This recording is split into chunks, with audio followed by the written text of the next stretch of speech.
Bunlardan biri kakaolu, Kanka kakaolunu ben yedim kurtardım ya. Niye?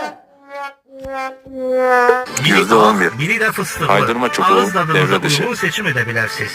Benim ağız tadımı en çok şenlendiren fıstıklı olandır.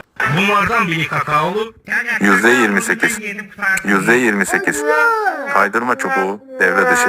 biri ağ, biri de fıstıklı. Ağız tadınıza uygun seçim edebilirsiniz. Benim ağız %44. tadımı en çok şenlendiren fıstıklı olandır. Bunlardan biri kakaolu, Voiceover, Kakaolunu ben %54. yedim kurtardım ya. Kaydırma çubuğu, devre dışı. biri ağ, biri de fıstıklı. Ağız tadınıza uygun %66. seçim edebilirsiniz.